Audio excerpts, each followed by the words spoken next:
often said, for all the times I found promises dead. I had nightmares along the way, I made prayers in vain.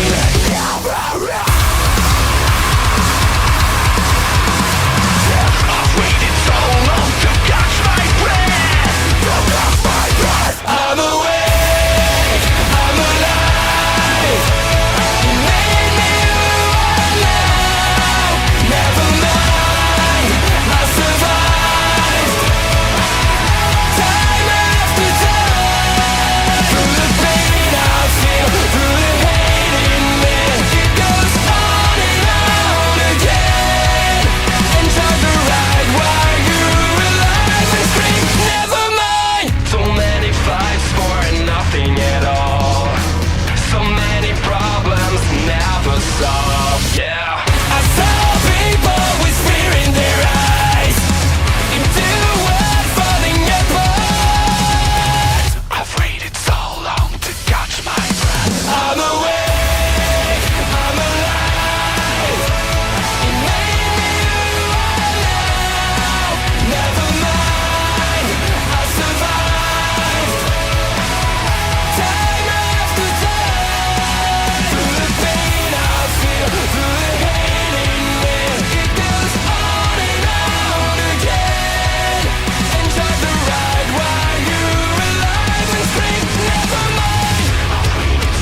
Do you want to know why I know it's not Monday?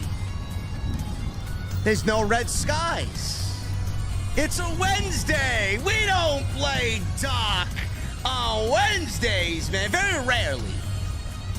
Very rarely. What a show tonight, man. AEW Dynamite.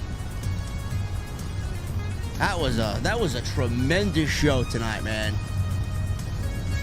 That was Tony Khan in the lab cooking up something, man. What a show. We got Adam Cole and MJF. We don't deserve them. We really don't. We really don't deserve either guy. Pay-per-view level match to open the show tonight. MJF for all the geeks. He doesn't wrestle. Oh, he wrestled. So did Adam Cole. Sting and Chris Jericho cross paths. Didn't have that on my bingo card for 2023. Tony Khan announces the full lineup for AEW Collision. We got Forbidden Door matches announced. Eddie Kingston returns. Zack Saber's on the show. Will Ospreay attacks Kenny Omega at the end of the show. We got a lot to talk about, man. We got a lot to talk about. We're going to the OTS Beer Garden. I got my cold beverage. I don't know what Jesse's drinking. It's probably not good, but it's cold, is what I hear. Hopefully you guys got the same. And I got one question for everybody on this Wednesday night. What the fuck are you guys drinking? I'll see you over there.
AEW successful?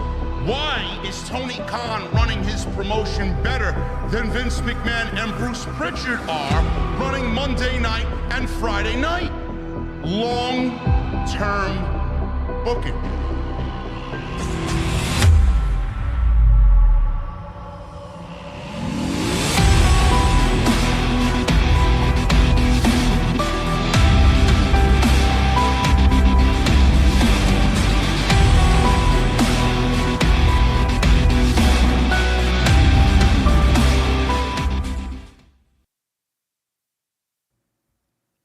What is going on, guys? Thank you so very much for joining me right here on Off the Script. This is your Wednesday night Dynamite.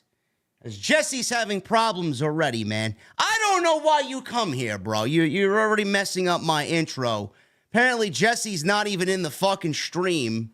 Here we go. Let me add him. There he is. I see him. I see him now. I don't know. What are you doing over there, man? I don't even have you on screen yet. You're already fucking pissing me off. Ladies and gentlemen, You don't check your phone much, do you? Bro, my phone is over there, man. Yeah. My phone is over there. There you go. Okay? Good thing I have the controls right in front of me, man. Nobody's seen the fuck up that you already did within the first 15 seconds. It froze. I had to refresh the screen, and I texted you. I said, hey, check StreamYard, bro. I had to refresh it. And you were like, nope, I'm going to blame Jesse for Man, it. how can I check StreamYard, man, when I'm driving to the venue? Oh, my God. Kayfabe. No. Listen, Kayfabe. can't do it, man. How's it going in the NYC, bro? Listen, man, it's good. It's good. Everything is good. Weather is fucking crazy over here. 1 minute it's sunny, 1 minute it's raining. Did the gym today. I was in the gym for a couple of hours with my guy today, feeling good, feeling stronger every week. And I'm excited, man. I'm excited. Wrestling is a great fucking sport, man. I love pro wrestling, and tonight was a damn good show, man. I would say a tremendous AEW Dynamite tonight. All guns are blazing, bro, to Toronto and Forbidden Door. And the first stop is going to be Chicago on Saturday night. Seems like Tony Khan's got something cooking up in the lab over there, bro, in Jacksonville. He did exactly what I wanted him to do, man. I said this on Twitter today. Tony Khan, first priority tonight, needs to announce matches for Forbidden Door. We got that. And announce matches for Collision, because I don't want to go into this thing blind. If you want to kind of surprise people in the weeks to come, that's fine, but not for the debut episode, man. I want a nice itinerary. I want to see what's happening, and he cooked up a whole card for us, man. I'm excited. I'm really excited. Can't be mad, man. There's a lot going on. I got a feeling this summer it's gonna be a big summer for pro wrestling, at least for me, man. Like you said, we got Forbidden Door. You know, I'm not all that excited about Collision, but we'll see what's going on. Wait a minute, bro. You're not excited about Cody and Dominic over there at Money in the Bank? Oh, they're facing each other? Yeah, it's official, yeah. Oh, we know who's going to win that one, right? Yeah, you're not excited about Cody and Lesnar, man. 4 months now, no story, no explanation. Wait, they're doing that again? Yeah, SummerSlam.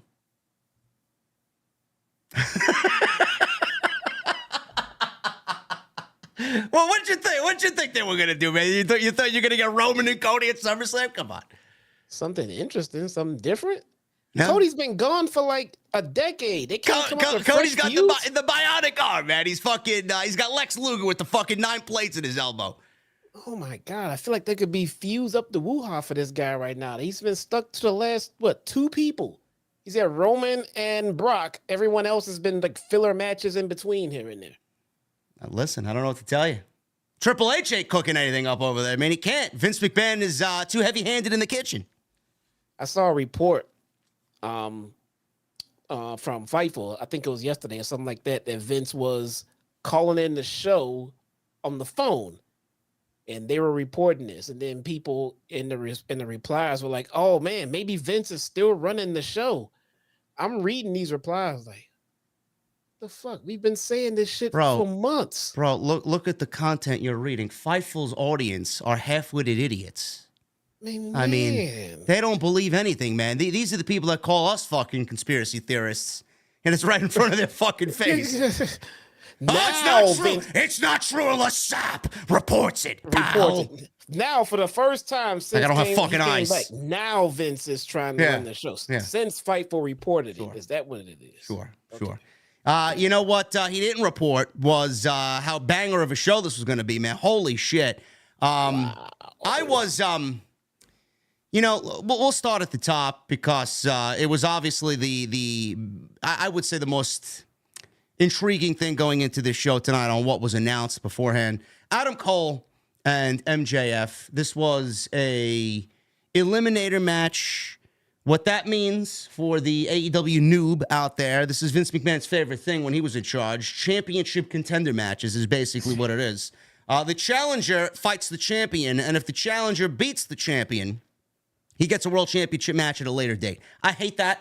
I think that's lame. I think you should be a challenger and win matches and then get a championship match, but what the fuck do I know? I'm just some geek on YouTube who does pro wrestling content. But I was worried about this, Jesse, coming into this because Adam Cole can't lose with this new renewed push and spotlight on him.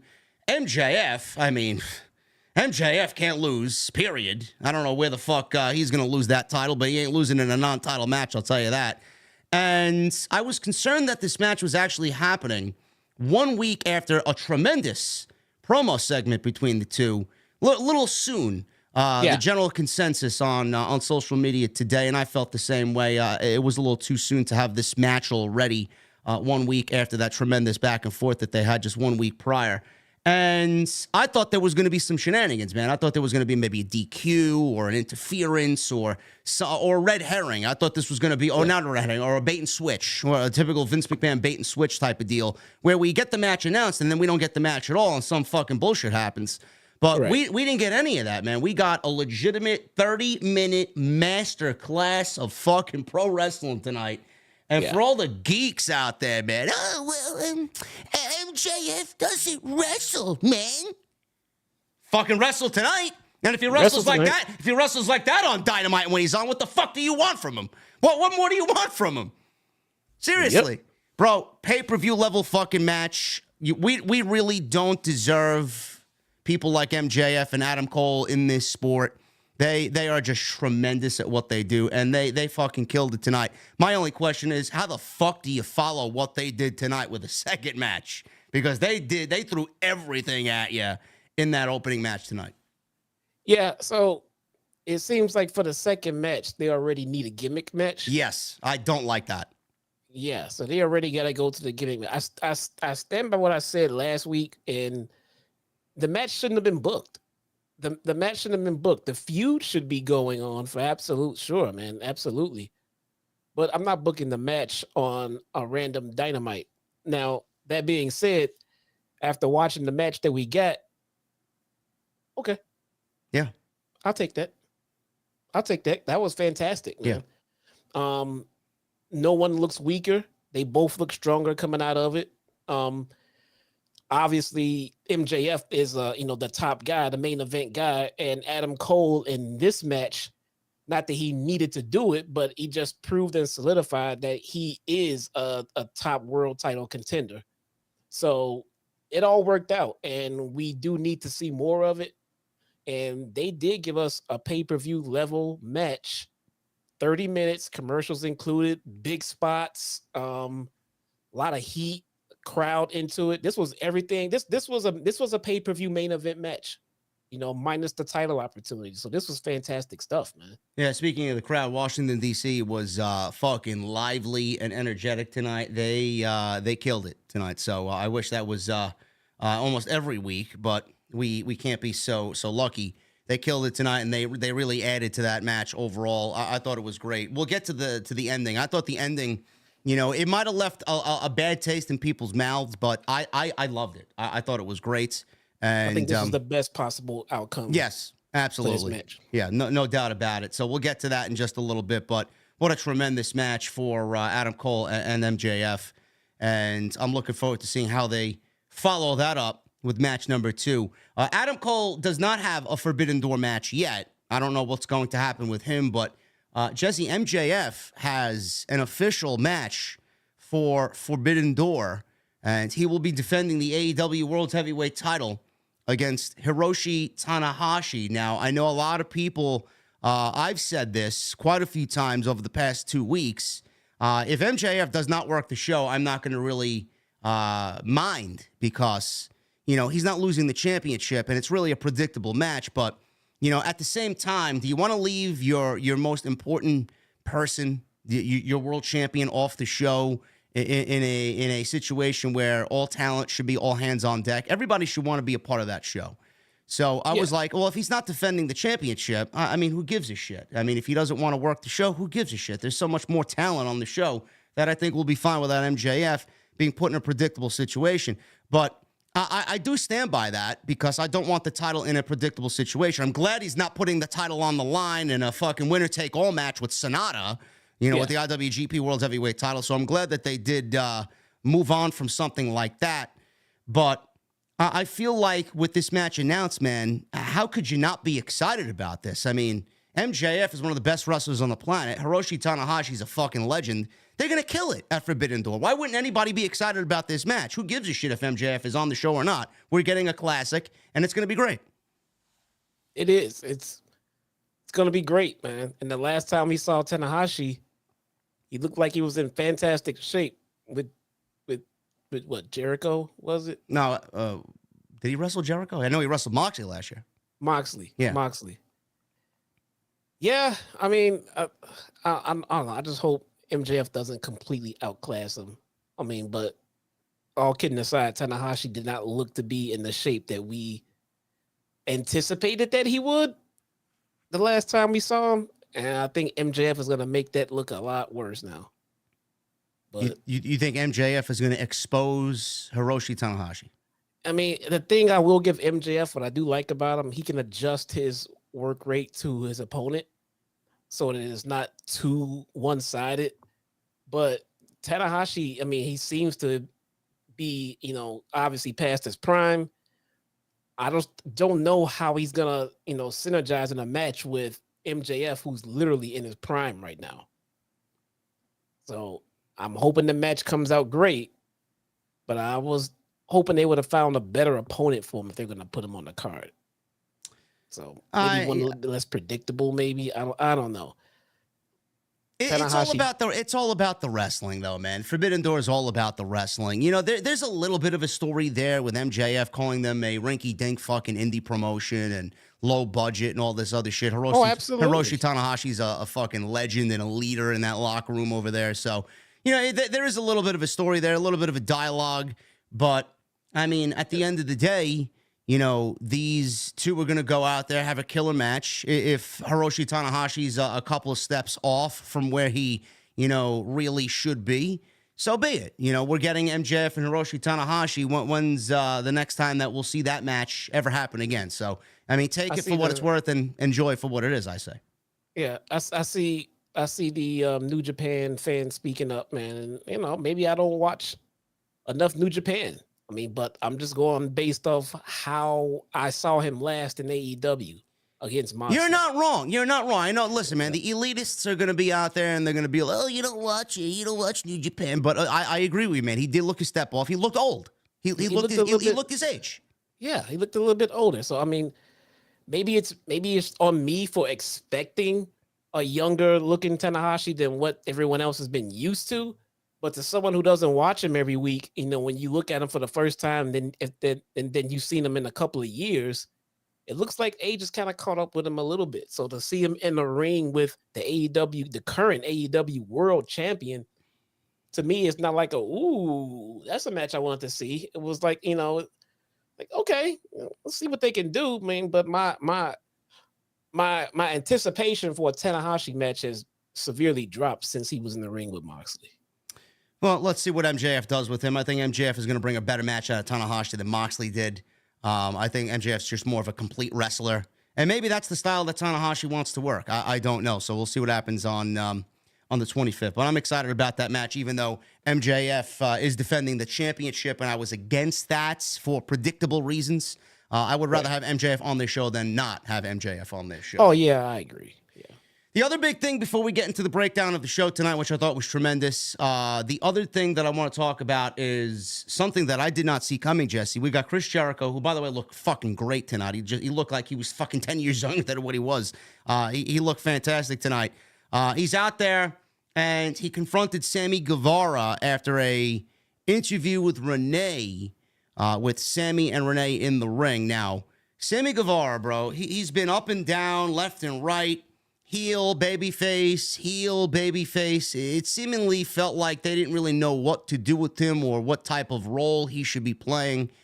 And then all of a sudden, man, he got the announcement out there that him and Tay are pregnant and they're having a baby girl.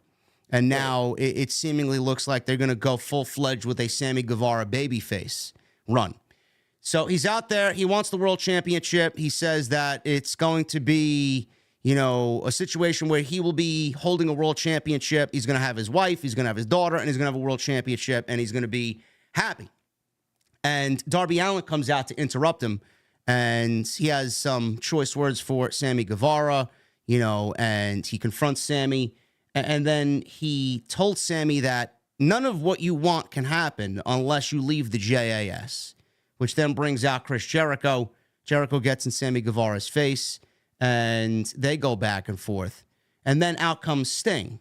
So we got a Sting Jericho confrontation for the first time, which I really can't believe if this is true or not. This is legitimately the first time that they're potentially stepping in the ring together, which I find very difficult to believe. Right. After all the mileage these two men have put on their bodies, especially working for WCW together back in the day. But it looks like we're getting this tag team match, Jesse, which I'm excited for. I think Jericho and Sting in a match together is fucking great. And I think Sammy's going to benefit from this greatly. But like you told me, man, is it going to come off as natural for Sammy Guevara? Because I know a lot of what he did in the past didn't feel natural. Now, it can be natural if they just let him be and let him be the blue-collar baby face with the fucking beautiful baby girl on the way and his wife and all this shit. Don't force it. Don't jam it down our throat. Just let it organically happen for Sammy. Let him get over in his own way because we know he can in the ring, and let him be that baby face. But don't force it. But I think this could be beneficial for Sammy, man, and Jericho's going to help him get there. And if there's one thing we know about Chris Jericho, he takes a lot of those people that he really, really wants to get over, and he gets them there, and he gets the job done. Yeah, so I'm going to agree with you here on everything you just said. Sammy, they're trying to, push Sammy as a baby face now, which in theory is fine. It's okay. But it seems that it might be a little too soon. And you can tell that just by the reactions he got when he came out and everything else. And they had to seriously pump some baby face lineage in there to get any kind of positive reaction. Yeah. My wife, Tay, she's pregnant.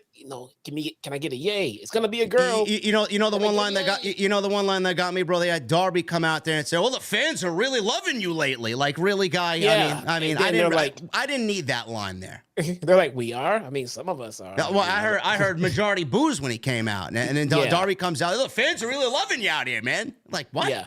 So. If you want to do a babyface turn, a legit babyface turn, you got to just let the fans take the wheel, as opposed to telling all of the fans, it's time, we want you to cheer this guy now, even though you don't want to. That doesn't work. And it's going to come with a little pushback. Maybe I'm thinking that AEW kind of forgot the kind of heat that Sammy got when he was forcefully turned by the fans to originally. And just because Tay is pregnant, they want to take that and say, okay, now he's a baby face just because. I don't agree with that. I think you can put Sammy in some fantastic matches with his babyface moveset, put him in the ring against some heels, have him get, just screwed here and there. Just let the fans do it, basically is what I'm trying to say. Let the fans say, oh, well, that was a fantastic spot. That was a fantastic move. That was a fantastic match. And Sammy gets screwed.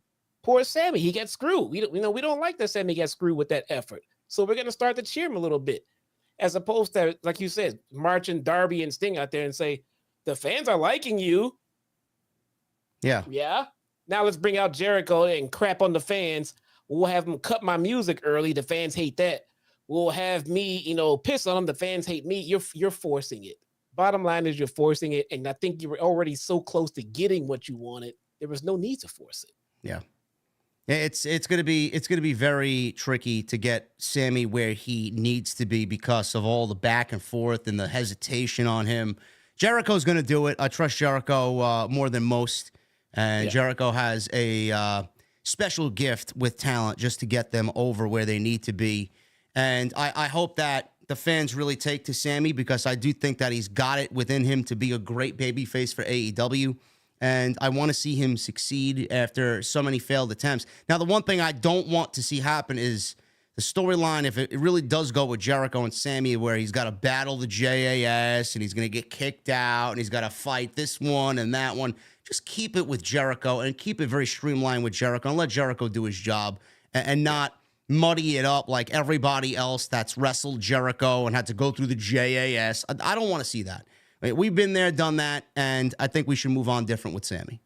Yeah, no, I agree. I think it'll organically come, though.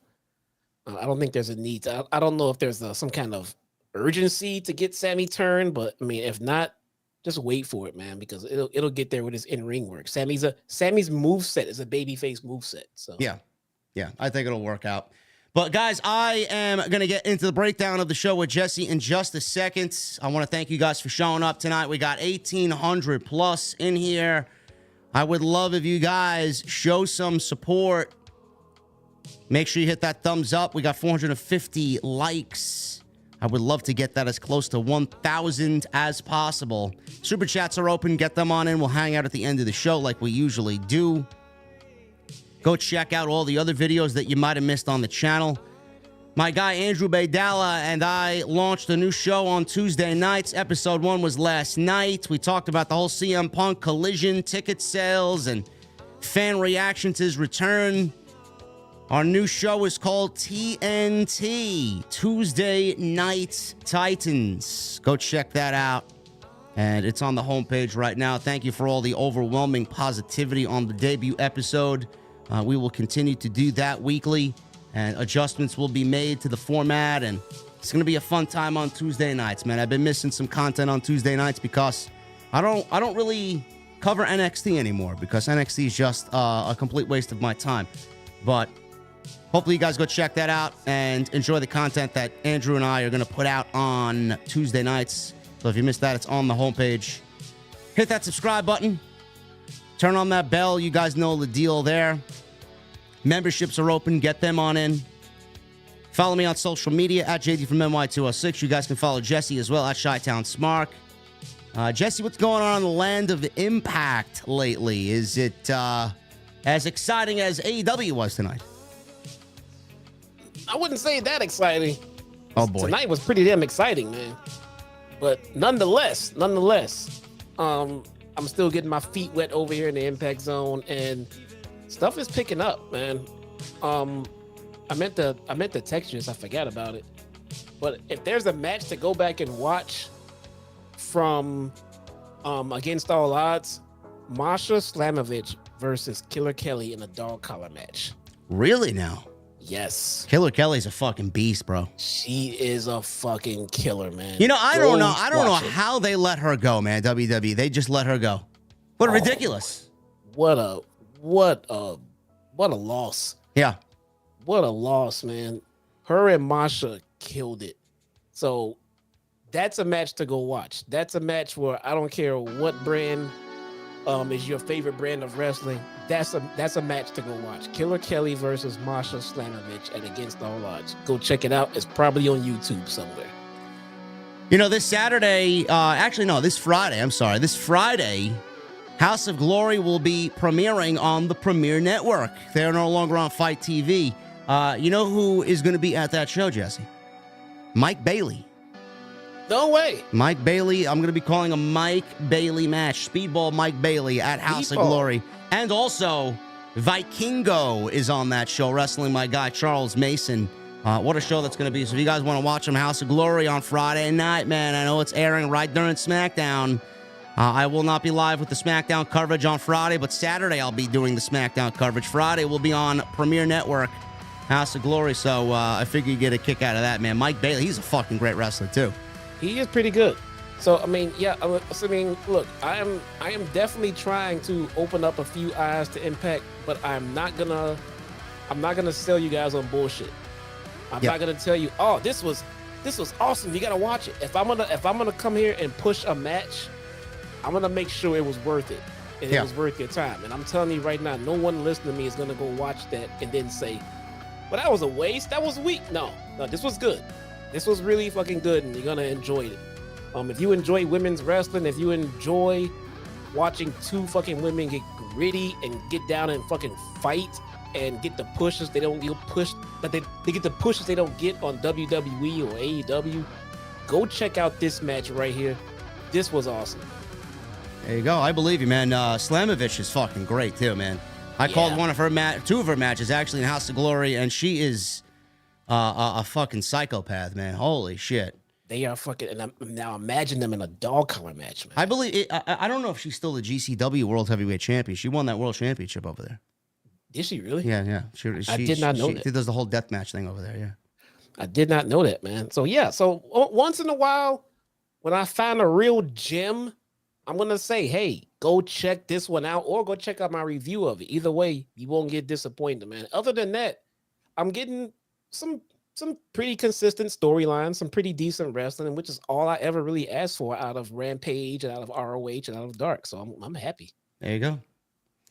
All I asked for is a great show, and this is what we got with Dynamite tonight. And they opened up with a pay-per-view caliber match.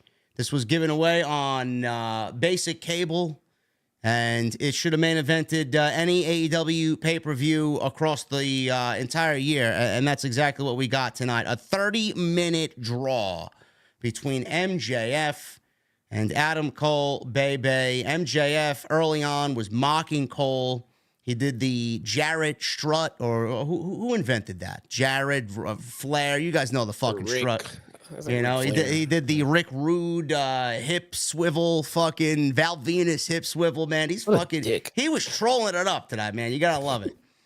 What a dick. He dodged a Cole super kick, and he ran out of the ring and just kind of collected himself for a little bit. He jumped the rail into the crowd, and he threw popcorn at fans and knocked a hat off of somebody in the stands, bro. So the kid was actually very pleased and very excited that MJF knocked his fucking hat off his head, as I would too.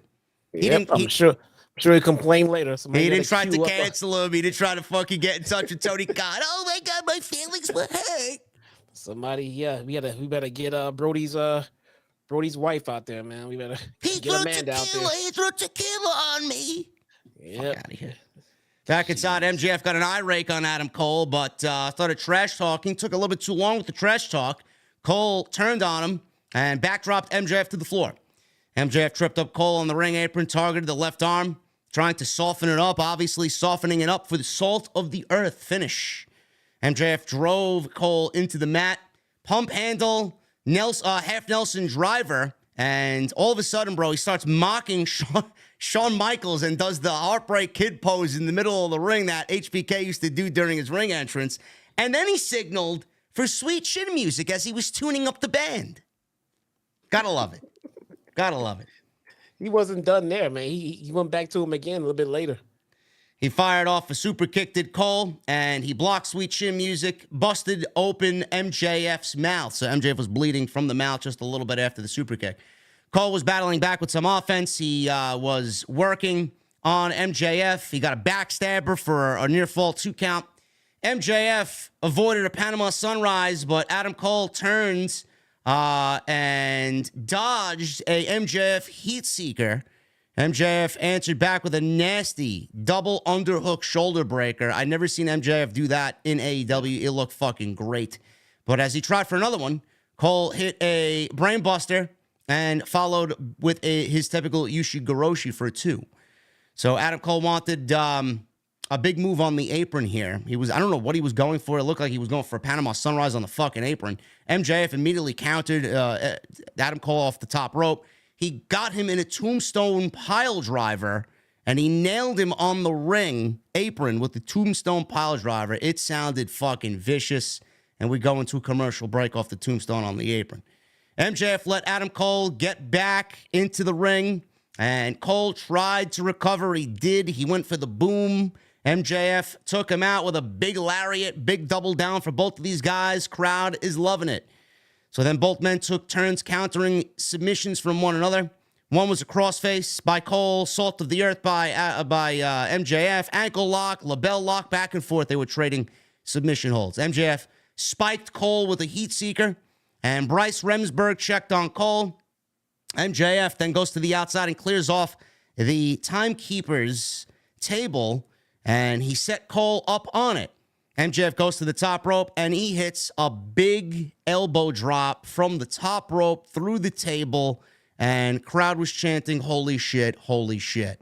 You know, for all the geeks out there that say MJF doesn't wrestle, he did more in this match than Roman Reigns is going to give you on SmackDown all year, and he's going to give you more than a lot of people on AEW. He didn't need to do this type of move, Jesse. As a world champion in a non-title match, you see the type of performer that MJF is, going off the top rope and driving a fucking elbow through Adam Cole through a table on the outside. Not really a necessary thing to do in a non-title match. Yeah, I mean, he could have potentially gotten hurt right before Forbidden Door. Yes. That would have been really bad. But did you notice he didn't just do an elbow? He did the Shawn Michaels elbow Yes. from the top. So he's again still digging at Shawn Michaels here tonight. And I don't know if you guys saw MJF's elbow pad. It said Vince was right. Oh my God, dude. He had the words Vince was right on his elbow pad. What a dick. Gotta love it. So off the elbow drop, Adam Cole is up to an 8, a 9, and he gets back into the ring and he breaks up the 10 count on the outside. MJF went after Cole on the apron, and he was planted with a Panama Sunrise. I believe it was a Panama Sunrise. MJF eventually suckered Cole to the other side of the ring and hit a double stomp on the injured arm. MJF was yelling at the referee about his slow count, about the table spot. He was yelling at Bryce that was a 10 count, and clearly it was not. So he's yelling at Bryce, and Cole rolled up MJF from behind, but Bryce Remsburg got knocked into, and he was knocked out. So MJF, happy as a fucking kid in a candy store here. He goes to the outside. He grabs the AEW title, tried the Eddie Guerrero spot, but Bryce never came to, bro. Bryce got up, and he fell back down. So when MJF threw the title to Adam Cole in hopes that Bryce Remsburg would see it, Adam Cole was holding the title. Bryce Remsburg never seen it. Adam Cole had the title, and he hit MJF with the title. So it's all legal. The referee never seen it. So he tried this spot. It failed, and he got hit with the title right in the face. Cole lowered the boom, and MJF kicks out. So Cole pulled him up. MJF grabbed the Dynamite diamond ring out of his trunks. He went for the big shot, but Bryce knew that was coming. He stopped him. He ripped the ring off. Cole hit a super kick. Panama Sunrise, a boom. 1, 2, and then we get the bell to ring. 30 minutes is up, Jesse. We got a 30-minute time limit draw. Fans were infuriated at this point. Adam Cole grabbed the microphone. 5 more minutes. MJF bailed. He did not give Adam Cole 5 more minutes, and that's the way the match ended. Now, was it really 30 minutes? Who knows? I wasn't keeping track, and neither were you. But the Eddie Guerrero, you were. I was not timing the match, but looking at the clock because it was the kickoff match. Yeah. And they got right to the match, and at 32 minutes, at 32 minutes after the hour, I'm like, this match has been going on for 30 minutes. Yeah. I was looking at that. I didn't hear what the time limit was though. Yeah, I don't know. I didn't notice it was going on for a half hour. Yeah, I kind of figured when we got this deep into the match that it may be going to a time limit draw. But we got the Eddie Guerrero spot, which is kind of overdone. A lot of people use it. They kind of switched it around and made it a little bit different tonight. I didn't mind that. I did not mind this ending either, bro. 30 minutes. A lot of people are like, oh, this shit sucks. We needed a clear outcome. No, we didn't. Listen, like you said, Jesse, this match realistically should not have been booked because they were looking at a creative situation that would back them into a corner. MJF can't lose. Adam Cole can't lose. And putting this match on Dynamite in a championship contender situation is not very AEW-like. It's very WWE-like. So the only outcome here that was logical, that would make sense, that would protect both MJF and Adam Cole and get us to a potential second match would be a 30-minute time limit draw. Both guys are protected. They had a great match. The only thing now, which you alluded to earlier, is how the fuck do you follow this up? And B, they're more than likely going to have to go right to a gimmick match, and I don't like that. I don't know why every feud needs a fucking gimmick match. Really? Yeah. What about just pro wrestling, straight pro wrestling? Who's the better guy? What type of gimmick match we're going to get? I don't know. No DQ, a 60-minute Broadway.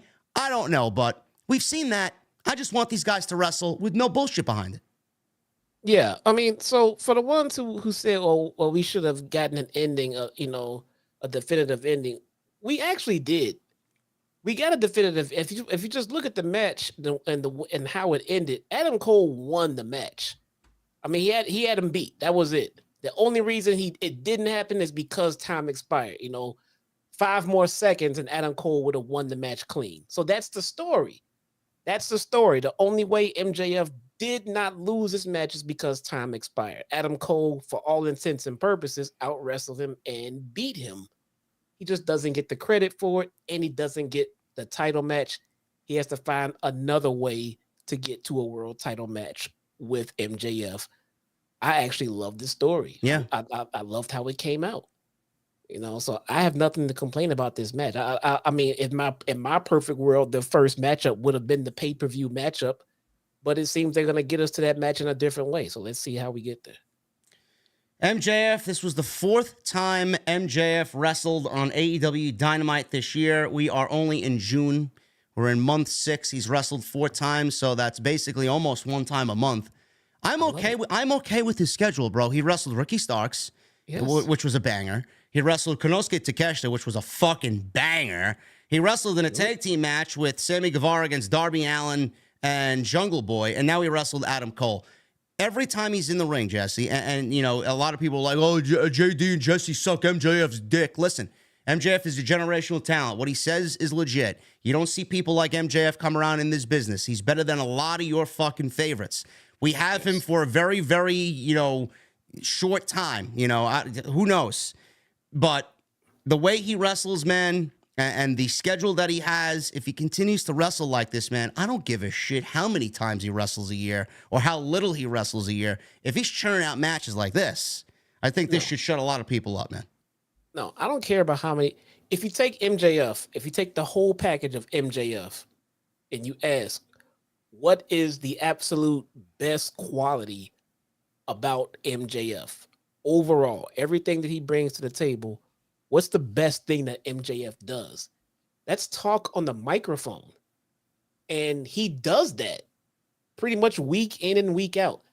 I mean, if I'm paying money to go to a show, a regular TV show, and I know MJF is going to be there with a live mic for like 10, 15 minutes, that's a selling point for me. Yeah. I'm happy. Yeah. I want to go see what this guy, what's he going to do? What's he going to say, man? I'm happy.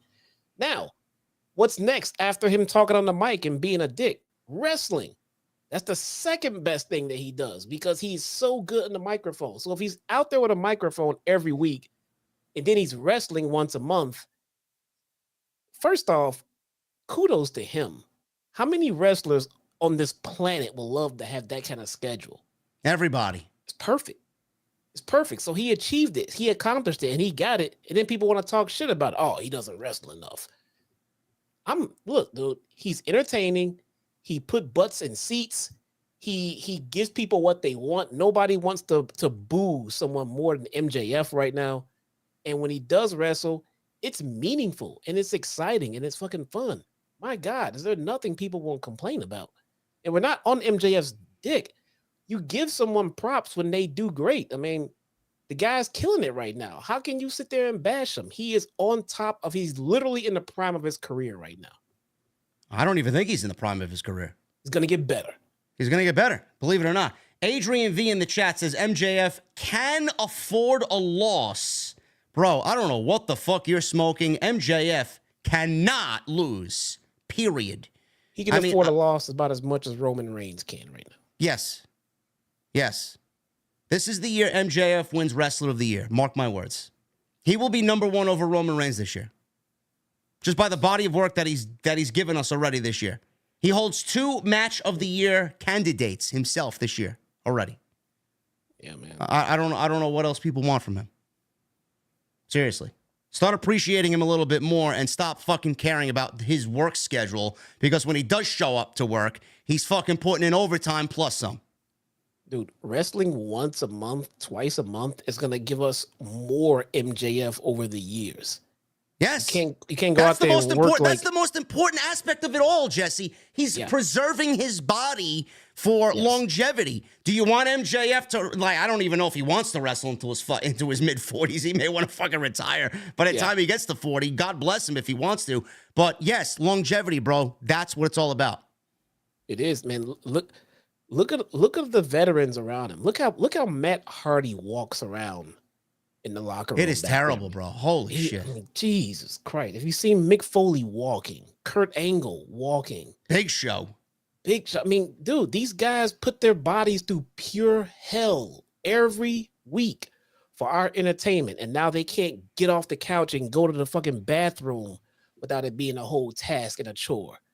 And MJF found a way to make himself valuable enough to say, I want this schedule or I walk, and he got it, and people are angry. Kudos to him, man. Are you guys really comparing MJF and Roman Reigns' body work now in the chat? I'm taking MJF this year on in-ring work alone. In-ring work, man. I think people are confusing Roman's gimmick work. Roman's gimmick work is superior, man. It's been fantastic. There's nothing wrong with his matches. There's nothing wrong with Roman. Roman's matches are fantastic. They're not the best ever, and MJF's matches are better. That's all. That's all. Yes. There's nothing wrong with Roman's matches. I think Roman's a great wrestler. Yeah. Roman wrestles now like I used to watch pro wrestling when I was a child. He works that very slow, methodical, very heelish type of pace. I love that. And you really can't compare the two, but I'm taking MJF. He's number one this year, no doubt about it. We got a video package showcasing the upcoming return of CM Punk. Punk was training and said that there are still things left to do in AEW. Of course there is. There's a whole lot to do in AEW. He's back, and he's got scores to settle. He said on June 17th, he'll be at the United Center. I won't know what I'm going to do or say until I have a microphone in my hand. He says he has a lot of things to get off his chest. They showed him sitting in the middle of the ring with a microphone in his hand. I guess that's AEW's hook for Collision, bro. CM Punk with a microphone in his hand to start the show on Saturday night. What is he going to say? Who is he going to address? I don't know. Who's going to get angry? I don't know. But it should be newsworthy, to say the least. Yeah, I'd rather see him in the mic with a microphone than in a match. I've said that before. Not that I don't want to see the match, but I'm more interested in what he has to say right about now. And when he does, I'm particularly looking to hear two words from Punk in some form or another about he's sorry. I think he needs to just flat out somehow in a way apologize to the fans for the way that he decided to do what he did. Not for what he said, but for the way he went about it. He should have went about it a different way. In Chicago, bro, I think you'll get your wish. I think he will apologize. So we shall see, though. I think CM Punk cares too much about, and you may not agree with me. You know, I think Punk cares greatly about this sport. I think he cares greatly about AEW. I think he cares. I think he loves his fans. He's in his city. He will apologize. I think that's exactly what we're going to get on Saturday, and we're going to get a fucking killer main event on Saturday night. I'm fucking excited about it. He should. I don't want him to come out, and he doesn't have to come out and apologize to the elite. That's not what this platform is for. You're not coming out to apologize to Hangman or to Jericho. That's not what this platform is for. You were you were wanted back by the fans to come back to this awesome wrestling company and join them in this celebration of pro wrestling that's not WWE. And you came and you brought this drama with. For that, I would apologize to my fans for me just losing my temper. But going forward, you'll do better. He'll work out with the elite what he has to work out. Don't apologize to them. You got your own issues with them. But to your fans, I think he should come out and say he's sorry for how he took it. Jesse and I, by the way, will be live on Saturday night with the first episode of Collision live at 10 p.m. on Saturday night. Hopefully you guys are not at a beach somewhere. I will be incredibly jealous. But grab a cold beverage, join us for a couple hours, hang out with us on your Saturday night. Should be a very newsworthy show. So I'm excited to watch what AEW does with Collision. They did announce a card. We'll get to that breakdown of the card in a little bit because it looks like a stacked show. Renee Paquette, she was in the ring interviewing Sammy Guevara, and she asked how he's doing. And Guevara revealed that he and Ty are having a baby girl. He said his goal is the same, but it'll be all the better with his wife and baby with him, and then the AEW World Championship title belt. He said before that happens, he needs to make some tough decisions and some tough changes. He was then interrupted by Darby Allin. Darby got in the ring. He congratulated Sammy on the baby girl, and he says he means it. He said, it sounds like the fans are starting to love him again. False. Don't need Darby to come out there and speak for the fans. Let the fans adjust their feelings towards Sammy in a genuine and natural demeanor. I don't like that line. It just came off as cringe to me. I don't know. Yeah, I mean, I agree, man. The whole segment felt like it was a sit down. There was a sit down in the back that said, "Okay, guys, we need a plan to try to get Sammy over as a babyface. What should we do?" Yep. And then Jericho said, "I'll get him over. I'll take care of this. Let's do this, set me up, and I go out there." You should not have to go out there and set a babyface up to be cheered. A babyface will be cheered organically. That's just what happens, man.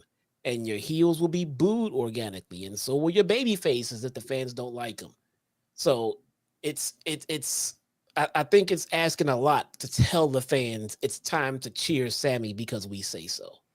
Yeah, the fans were a little mixed. You know, you heard some boos in there, and rightfully so, because the fans, these fans especially, are not stupid. You're going to force something on them, they're just going to give you the opposite reaction that you're looking for. Darby said he and Sting treat each other as equals. He said Sammy doesn't need to be a part of the JAS. Darby says he doesn't need to address that now, but he thinks that he knows what he's going to say. Jericho's music hits, and he interrupts. He gets in the ring, and he orders the music to be shut off as the fans were singing. Fans booed because they could not sing the rest of Judas. Good on them. Good on Jericho, I mean, for axing the music for the fans. Fuck him. That's what a heel does, bro. That's what he does. You want to sing my song? Fuck him. You cut the music off, then people are going to boo.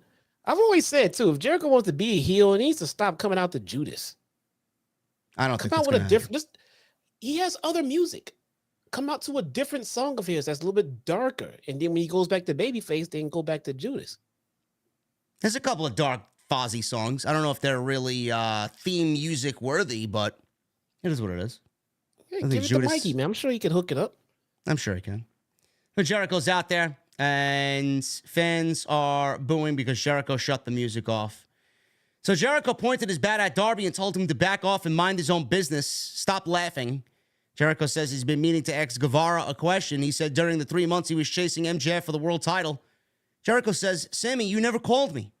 He says he was his mentor, or is his mentor, and he made him a star. He said if he would have asked for his help, he'd be standing there right now as the AEW World Champion. Guevara said if Jericho had called him, he probably wouldn't have lost to Adam Cole twice.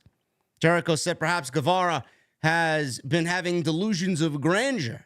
Jericho says he should apologize to him right now. Guevara said, I'm not apologizing for shit. Jericho told them that maybe they should reunite the Les Sex Gods and have a tag team match next week so he can remember who his boss really is. Darby gets in between them and says, really, a match? You want to call yourself a wizard? When you step foot in this ring, the magic is gone.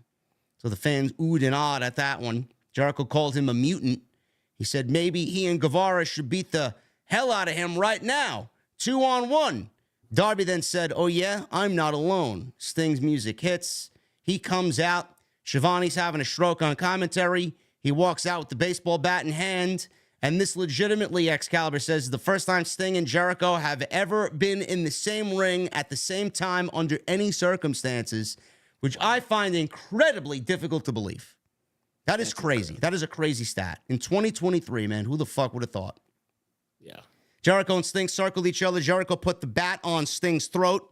Sting pushed back and put his bat on Jericho's throat. They stared at each other. Jericho stepped out of the ring after Sting knocked his bat out of his hand, and they looked at each other as the segment came to a close. I'm all for this, man. I'm all for the Sammy heel to babyface turn. I'm here for Jericho to have it happen and put his magic on it because Jericho's fucking great and everything he touches basically turns to gold as far as what he wants to accomplish. And Jericho Sting, man, I know a lot of people are going to be looking at this and say, oh, well, JD and Jesse, they're hypocrites, but if this was on WWE, they'd be shitting all over it. The thing is, I don't know how many times we have to fucking explain it to you. When WWE uses a legend, it's all about the legend and nobody else. When Jericho gets in the ring, Jesse, it's all about the younger talent. When Sting is in the ring, it's always about putting the younger talent over, whoever he's in the ring with, and then enhancing Darby. This has been the MO of both Jericho, Sting, and any other legend that Tony Khan has employed in AEW, bro. I don't know why these thick-headed numbskulls just don't get the point of Jericho and Sting and legends in AEW being on television. Look, I'll answer that. Because if this match was in WWE, it would be for the world title in the main event. Yes. You know, and whoever the current champion was would have been buried 2 weeks prior so they can get the title on one of these guys so the match could be for the world title. And that's why it would have been just shit all on in WWE. They use their legends a little bit differently. You don't believe me? I will use Goldberg burying The Fiend and Kevin Owens as an example. All right. So it's happened before. So I'm not just saying, oh, it probably would happen. It's happened. It's happened. Like JD says all the time, The Fiend is still buried somewhere out in Saudi Arabia. He's in the fucking deserts of Saudi Arabia, bro. He may be nothing but bone and ash at this point. It's gone. Finished. So that is the difference. This match happening, you know, if it happens, when it happens, it won't be the focal point of the whole show. You won't see advertisements up and down the card about this match because it's the biggest thing to ever happen. You'll see an advertisement for it as an undercard match to the main event of MJF versus someone for his world title. All right. They're not going to try to draw a whole pay-per-view based on a couple of 50-year-old wrestlers. That's not what we're doing here. Now, I don't know what Sting wants for his retirement. I'm sure it will be handled with grace and it will be handled with fucking the utmost care in AEW, being that this may be his last year. He says it's his last year, and I do believe that this will be his last year. Sting has nothing else to give this fucking sport, and he should go out on his own terms. And Tony Khan's going to allow him to do that. What do we do with Sting, Jesse, if this is his retirement match? I know a lot of people were telling me tonight on Twitter that he does not want a singles match. Obviously, we're going to need some sort of retirement match. Does a retirement match happen against Darby? Does a retirement match happen in a tag team match against Darby? I've seen some people pitch maybe Sting versus MJF in a retirement match for the world title, have him chase one last hurrah. What if we get Sting versus Jericho in a retirement match? Maybe that's his last match. Yeah, I don't know. There's quite a few different things that you could do, but I don't think it's something that anyone needs to worry about because if anyone has earned the right to hand pick exactly how they want to go out, it's, Steve Borden. So yeah. Whatever he wants to do. And that's the thing. If you ask Goldberg what he wants to do, he'll say he wants to be world champion. If you ask Sting what he wants to do, he won't be as selfish. All right. It won't be all of that serious. It'll be something that he's comfortable with. If anything at all, he might want to quietly go out. I'm not concerned about his last match. I'm concerned about his life in AEW after his last match. I want to make sure that he stays prominent in the back to all of the talent back there if he wants to. Yes. So that's what's important to me. I think we need Steve Borden's knowledge back there for everyone else to pinch off of, to just put him in creative, make him head producer, do whatever he's comfortable doing. But I don't want to see Sting leave that locker room, though. No. Sting and Darby actually did wrestle. This led to a match with Orange Cassidy and Keith Lee as their tag team partner. Big 8-man tag team match here. Dustin Rhodes was out there with Wizard Keith Lee, Harry Potter cosplay Keith Lee. Grandpa Lee, bro. Grandpa Lee, yeah. Grandpa Lee. He looks ridiculous. I'm sorry. The cloak and the hair and the gray, it looks ridiculous, bro. Dustin out there. We got this fucking feud with Swerve that apparently was dropped like a sack of potatoes. I mean, who gives a shit at this point? Swerve, Brian Cage, Toa Leona, and Bishop Khan, the Mogul Embassy on the other end. This was fun. This was a fun 8-man tag team match. Sting is in there doing his thing. And Danny Garcia was watching the match from a monitor because he's watching every movement that Orange Cassidy makes. He thinks he wants to take that international championship away from Orange Cassidy. Swerve had Darby grounded. Darby escaped and rolled Swerve up for a 2 count. Darby counted, Swerve hit a stunner. And Mr. Lee, big man Keith Lee, hot tagged in. Cage and Lee went at it. Two big guys, love it. Cage charged at Lee, monkey flipped him. Lee popped back up. Did not land on his feet, but he got right back up and took Khan and Leona down. He then caught Swerve midair and crushed him in the corner. Cage, Leona, Khan all held up. Keith Lee up, and Swerve leapt off the top rope with a double stomp off the top rope with all of his guys helping him out with the assist. Gave the finger to Keith Lee before he did it, too. Cage made the cover. Darby and Cassidy broke it up. Cassidy and his team are rallying now against Swerve. Cage caught Cassidy midair and face planted him. Everything these 8-man tags ever do is just chaos breaks out at the end. Everything just breaks down. Leona charged at Sting. Sting raised the big boot. Leona whipped Sting into the corner. Sting was stumbling to the opposite side of the ring. Very awkward stuff there. It looked like there was a little bit of a misstep or miscommunication by Toa Leona and Sting.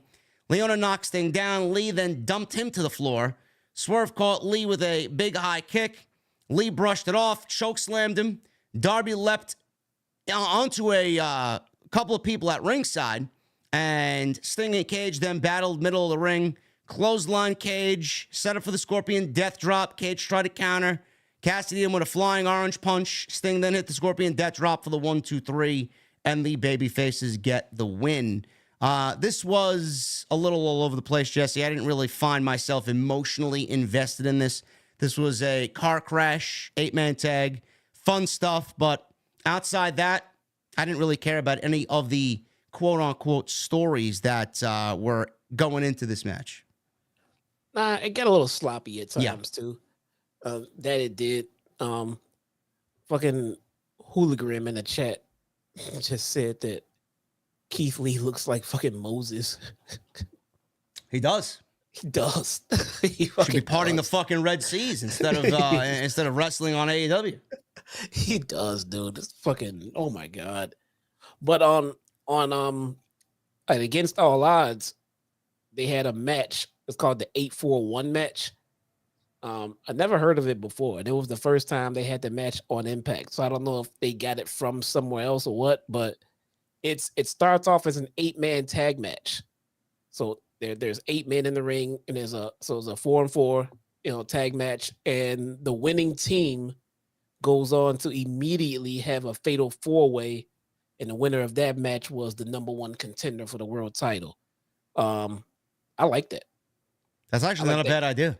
I like that concept. I think I even pitched that before for a WWE match a few months back, but that's actually a damn good idea, and it's a better alternative to like just an 8-man ladder match or a ridiculous Rumble, a battle royal match.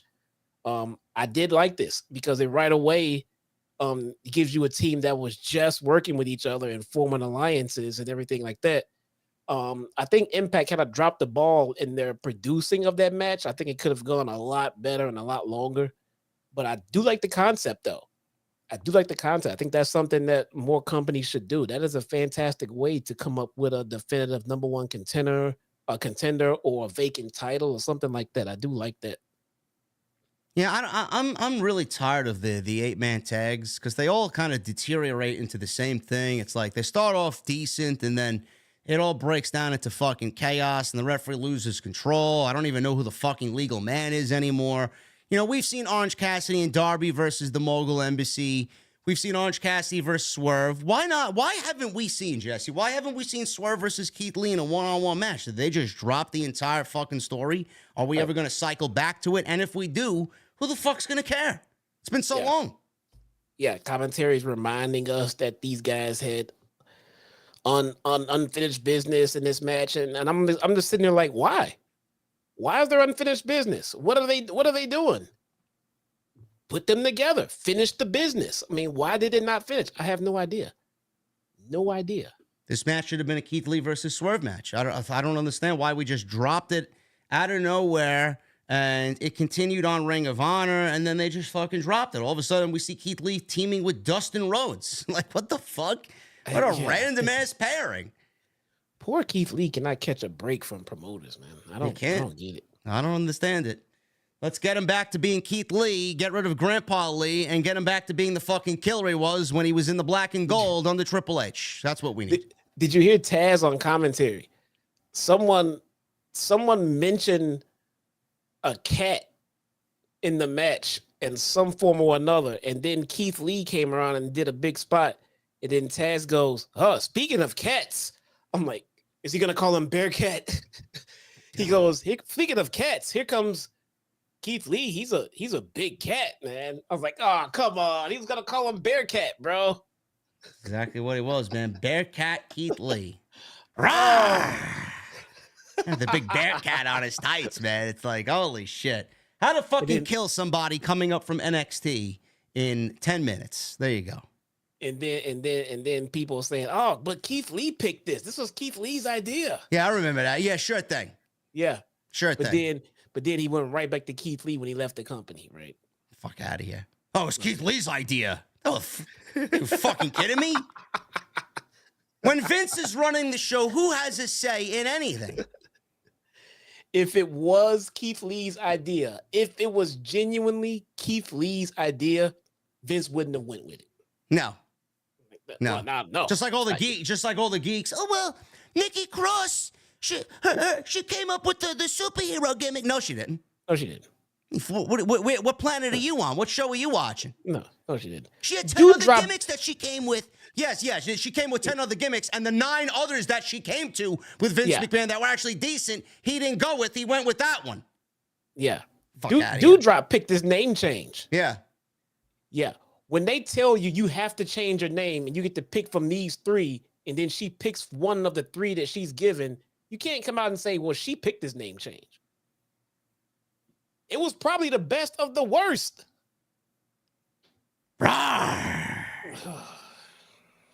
Wardlow. He went one-on-one with Purple Hat, Jake Hager. I mean, I wish I could care here, bro. I don't. Nah. I don't care. I mean, there's legitimately no story here. Wardlow wins in 8 minutes. Not that it was a bad match. I just don't care. I don't give a shit. There's nothing that matters here. So, Brock Anderson ran out and attacked Parker and Menard, who made their presence known out here. Obviously, JS helping Hager here try to win the TNT title. Hager powered Wardlow, slammed him. Wardlow kicked out at a 1. Hager went for a big swing splash out of the corner, but Wardlow moved and then clotheslined Hager out of the ring. He slingshot himself onto Hager on the outside at ringside, and then threw him back in the ring. Wardlow quickly climbs the top rope senton or swanton bomb off the top rope. He dropped the straps, and then he delivered the power bomb symphony to Jake Hager. 1, 2, 3, and Wardlow wins in 8 minutes. Wardlow was celebrating in the ring with the TNT Championship. Christian and Luchasaurus showed up on the big screen. Christian was talking, but there was no audio. Christian then all of a sudden comes in. AEW had some audio issues tonight. I don't know what happened. This was one of 2 seconds. Yeah, no. Yeah, I don't know. No. Apparently people think this is some imminent return or fucking debut of somebody. Oh, really? They didn't think it was a mishap? I don't know. I had no clue. Mishap. I didn't see it in the news yet, but people are thinking that it is somebody coming or a debut of sorts in AEW. I don't really care. I didn't even see the no. Oh, I saw the no, bro. I didn't see the no, but I heard Christian speaking and no words coming out or no sound coming out. Christian told Wardlow that they accept his challenge at Collision to win the TNT title. So it's Wardlow versus Luchasaurus at the debut show on Collision Saturday night. He said his new daddy wouldn't be there to save him. And the camera panned over and showed Arn Anderson bludgeoned and bloodied with Luchasaurus holding him up on a staircase. Where was the Glock? I don't know. Did he pull the... It's getting kind of weird to me. Like, and wrestlers are like, oh no, he's gonna... No, stop before he... What the fuck are you worried about? I don't know. What are you shaking in your boots for? There's no gun. There's actually no gun in there, guys. Go ahead and beat him up. It's okay. Might I add, Christian was looking extra dapper tonight. Was he wearing a fucking turtleneck again? With a red suit jacket, yes. piece of shit, dude. Oh my God. It's legitimately one of my favorite things on weekly television, man. Christian Cage wearing the fucking absolutely prick style outfit, man. He's got the suit jacket and the turtleneck, man. It's mid-June, bro. I don't give a shit. Oh, they got the AC pumping in DC, man. He's got the turtleneck on. What a fucking dick, dude. Anyway, should be a decent match. Who wins, bro? Wardlow or Luchasaurus? I mean, Luchasaurus can't lose, right? Is this a situation where they're backing themselves creatively into a corner? Well, yeah, Luchasaurus can't lose, and Wardlow is used to losing, so I say give the title to Luchasaurus. Uh-oh. Wardlow may be on his way to WWE, man. Who knows? I'd rather see the title on Luchasaurus with Christian Cage behind him. Yeah.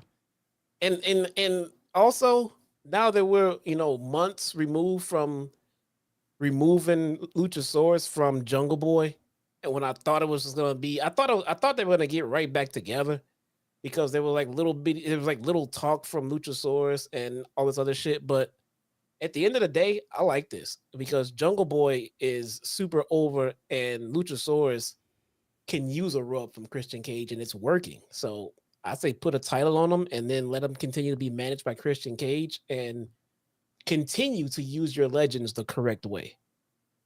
How sad is it, man, that Wardlow won the TNT title and he still is not any special than what they had him doing before he won the title? No, nothing. That's because they botched his push. Everything that MJF did for him was dropped. I tell you what, man, I think Wardlow, listen, I'm a big Wardlow guy. I think he's got all the potential in the world. I don't know what the fuck they're doing with him. Where they fucked him up, and this is a big one for me, man, because I am a very aesthetic person, okay? I don't like his ring attire, and I don't like that fucking haircut. I think it makes him look like a jobber.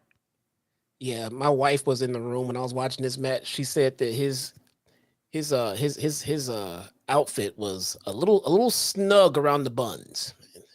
Well, I mean, he's a ladies' man, but I mean, he looks like a generic fucking, Nightmare Factory student, bro, with that outfit and that haircut. I mean, there's nothing about Wardlow that makes him stand out. It's like they cut the most fucking characteristic trait that he had, which was his hair, and now he's a fucking jobber. Yeah. Well, am I just being a little too harsh there? I mean, that's just the way I see it. Well, look, in a way, maybe. I mean, because he would look like this if they had not botched his push. But they botched his push. So now everything that he does seems that much not special. I mean, they really, his momentum got halted so fucking hard, man. Now everything that he does, people just look at like, Yeah, you know what reminds me of, bro? When the Undertaker, the dead man Undertaker, cut his hair and he went out there bald. I'm like, what the fuck am I watching? Like, I can't watch the Undertaker wrestle without long hair, or Shawn Michaels wrestling in Saudi bald. Like, what am I watching here? Shawn Michaels bald was the worst. That was terrible. It was the worst, man. I mean, I'm sorry. Someone says stop shitting on Wardlow. It wasn't that bad. It was bad. It was that bad. What, the match with Hager? I guess everything that, I mean, bro, it's not us. His meteoric rise and then fucking absolutely downfall fucking plane crash career trajectory after MJF? It wasn't terrible. Yeah, it's not us, man. They killed Wardlow, not us. Don't look at us. Yeah. We love Wardlow. We're only calling it out the way we see it. Tony Khan and Creative fucked him up. Seriously. They did. I think they know they did. They know they did. Well, he's gonna have to make a career adjustment. Seriously. Yeah. Whether he stays with AEW and he fucking suffers mid-carditis, or he goes to fucking WWE and he wrestles The Miz on fucking Monday Night Raw. Or Baron Corbin. In NXT. We'll put him on NXT, pal. He'll probably fare better on NXT than he would on AEW, to be quite honest with you. Yeah, he's been kind of ruined, man. He got ruined in a way that Vince used to ruin people who he knew was leaving the company. Like, oh, you're gonna go to AEW, pal, or we're gonna have you play with Mitch the Plant and have you. We're gonna shave your back, pal. Yeah. When they know you're leaving, then that's how they doing them, man. Fucking ridiculous, man. Anyway, moving on from Wardlow. Promo aired with Hiroshi Tanahashi. So last year he came close to beating Jon Moxley for the AEW title. This year he wants to face MJF. It's basically it. He spoke in Japanese, and that's all he said. Renee approached MJF about this and said, it's official. MJF will be facing Tanahashi at Forbidden Door. MJF said, I'm going to say no to that one. Don't feel like giving a world title shot to a rando from a rinky-dink indie fed in Japan. He said Tony Khan might have booked him, but it wouldn't be the first time he showed something he was booked for. Oh, what an asshole. Yeah.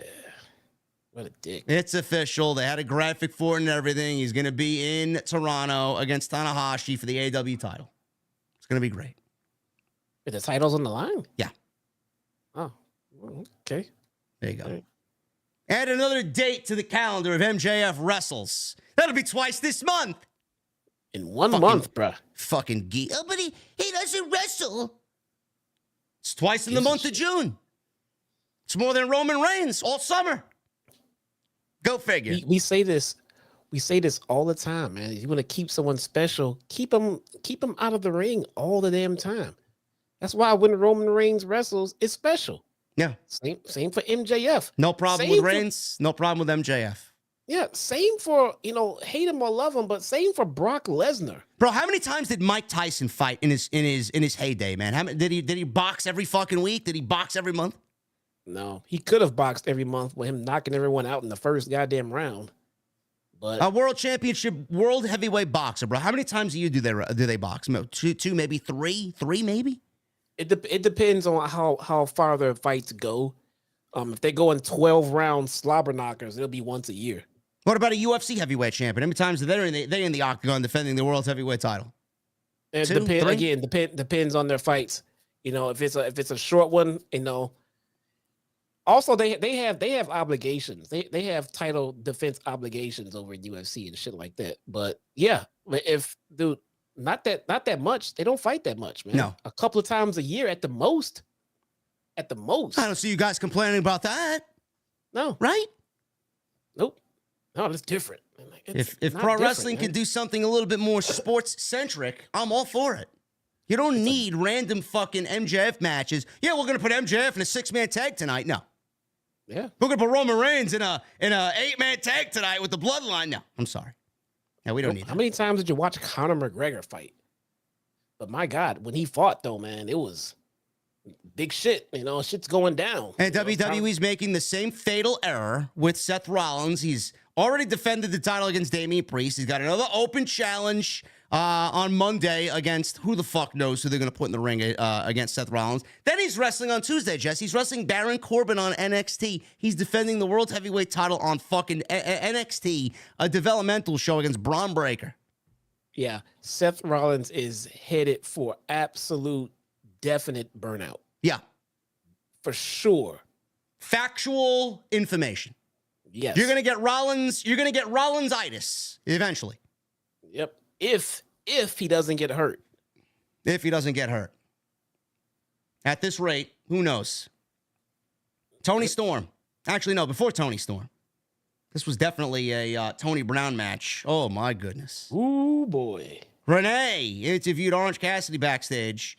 She asked about his next title defense. In walks Zack Sabre Jr., who challenged him to a match for his title.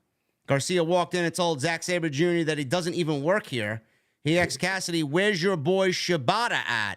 Cassidy said, oh, yeah, he'll be here next week. So how about you two against me and Shibata next week? Sabre Jr. didn't seem thrilled to be teaming with Danny Garcia as he walked off and said something, mouthed off at Danny Garcia. But, bro, are we looking at maybe Orange Cassidy versus Danny Garcia versus Zack Sabre Jr. at Forbidden Door for the International Championship instead of Zack Sabre being, I think he's the TV champion over there in New Japan, and then Orange Cassidy, the international champion. You can't have two champions going at it in a one-on-one match because somebody's going to have to lose.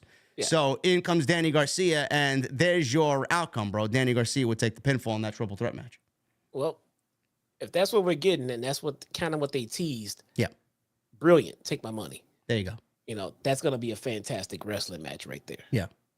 That's gonna be good fucking time. That could potentially, and I know we got some fucking bangers on the card, but that could potentially steal the show. Because I wouldn't say that Okada and Danielson would steal the show, because that match is supposed to be the show. That match is supposed to be at the top of the card. But I think this match has the potential to raise some eyebrows. Like, I didn't expect this match to be this goddamn good. Now, you know what I'm curious about? We got Orange Cassidy and Will Ospreay last year. Forbidden Door was easily the best match of the night, in my honest opinion. I thought it was one of the best matches of the entire year. Everybody was like, Orange Cassidy can't wrestle. Oh, he proved you wrong, and he continues to prove you wrong. He's a fucking great wrestler, so shut your fucking mouth. And now, Jesse, he's in the ring with somebody like Zack Sabre Jr., who, let me tell you something, man. I appreciate him. I'm not a fan of the style. I'm just not a fan of that style of wrestling. He is one of the most fucking technical wrestlers on the planet. And Orange Cassidy's going to be in the ring with him. I want to see what fans are going to do now and say now about Orange Cassidy when he puts out a banger with Zack Sabre Jr. Oh, he can't wrestle. I mean, what do you guys, fucking blind? Yeah, I kind of hope we put the Orange Cassidy can't wrestle shit to bed with the string that he's been on. But his gimmick, it sucks. Yeah, I'm sorry. We got fucking Wendy Chu on NXT coming out in pajamas. I'm sorry. What? That's still a thing. Yeah. Okay. Yeah. Look, you don't like his gimmick. I get it. To each his own, man. You don't have to like get. There are gimmicks that I don't like from great wrestlers. And I'll be the first to point out, like, I can't stand this gimmick. Nothing to do with the wrestler. I know this person can wrestle. I know they're great in the ring. I just don't like the Emi Sakura. The bane of my fucking existence, man. Not your once favorite wrestler, bro. Emi Sakura, man. Not once. Just like Maki Ito is my favorite wrestler, man. And her fucking sing. Whatever the fuck Maki was on BT. Maki was on BTE saying, "Fuck you, bitches." Maki is awesome. Bro, Maki Ito is actually better on Twitter than she is in AEW. Maki Ito is awesome on Twitter too. She is, but yeah, I talk shit about Amy all the time. Never once you hear me say how she couldn't wrestle. I give her props on how much of a legend she is, how much she teaches the other wrestlers, how great of her experience. I just hate her gimmick. I hate her gimmick. So if you hate Orange Cassidy's gimmick, I get that, but that's not a reason to say that the guy can't wrestle, because you know you're lying. You know you're wrong about that. Emi Sakura, man. A Hall of Famer right there. Jesse's got the fucking Emi Sakura autograph nailed to the wall, man, in the office. Fuck it. I need a picture with Emi Sakura, man. And we'll get you one. I need one. We'll get you one in London, bro. There you go. Tony Storm and Sky Blue for the AEW. Oh, my God, man. That legitimately came out of nowhere, man. Woo! Whoa, my goodness, man. 5-star classic, bro. Now, we didn't get a bomb in the chat, but Tony Storm and Sky Blue, man. This is bro, I have a hankering for bro, I gotta take you to the local dessert shop, man. I got a hankering for cake. Cake, man. Cake time. Where's Tony Brown? I saw him leave a super Tony Brown, where is he, man? Where is he? What type of cake you like, Tony Brown? Woo! Gotta work on that hairdo from Tony Storm, though. That heel hairdo sucks. Listen. I don't mind it, though. I don't mind. I guess she's playing a heel, and I don't think anybody was looking at her hairstyle tonight, bro. Let me tell you, man. Sky Blue is something else. She didn't wrestle half bad here, man. There was a couple of moments in this match where I'm like, yeah, holy shit, man. A little misstep, a little miscommunication, but I thought what she did for 7 minutes here against Tony Storm wasn't half bad at all. Tony Storm wins in 7 minutes. Soho was on the outside. She tried to get involved here, helping Storm win. She handed Storm a can of spray paint, distracted the referee. Storm was going to spray Blue, but Blue sprayed her with her own can. She followed a sunset bomb. Referee was occupied with Soho. Storm recovered, delivered Storm 0. Storm was only able to get a 2 count. Storm quickly shifted into a sharpshooter for the tap out victory. Tony Storm retains the title in 7 minutes. After the match was over, Storm and Soho attacked Sky Blue. The bell rung, and Willow Nightingale ran out for the save. Storm and Soho bailed out to ringside. So it looks like, bro, we may be getting Willow Nightingale versus Tony Storm at Forbidden Door. Did you watch Willow versus Mercedes? I did not. You should. Willow, you'll get a whole new different respect for Willow. So when I heard about the match and the injury, to Sasha, my first reaction was like, oh man, did Willow, get too stiff with her and hurt her? But then I saw the injury spot. It was just Mercedes falling off the ring post, and she did that all on her own. But Willow was so damn stiff.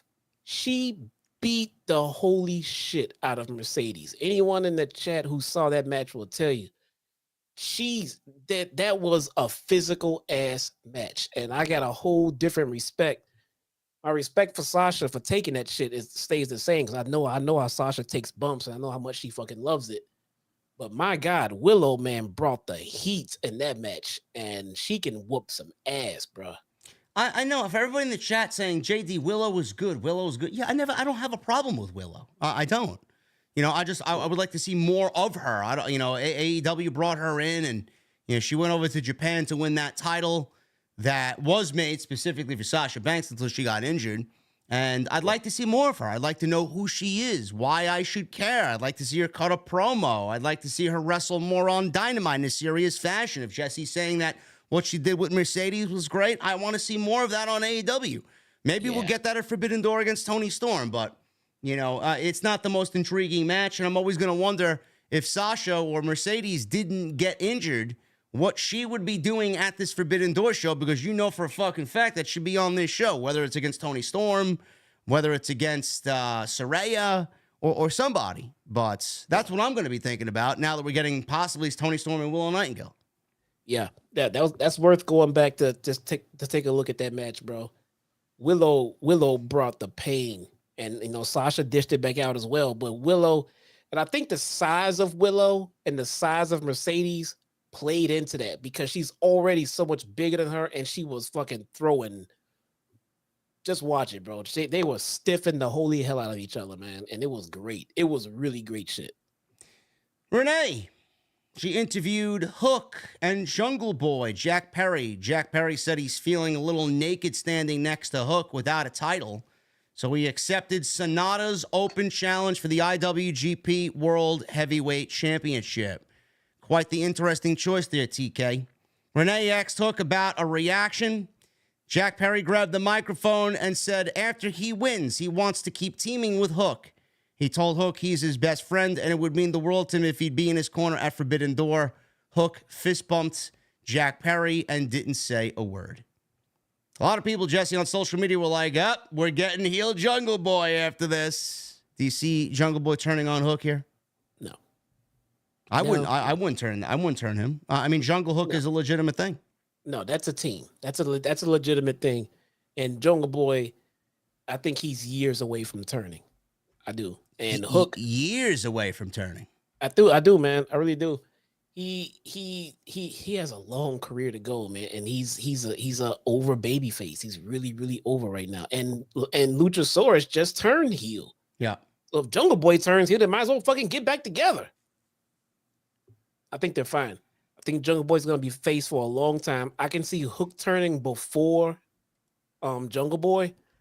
But even Hook is over as hell, and he doesn't say anything. He doesn't do anything. He just goes out there and kicks ass and then comes out of the ring. I don't see a reason to turn Hook heel either. I think they should just stay together the way they are.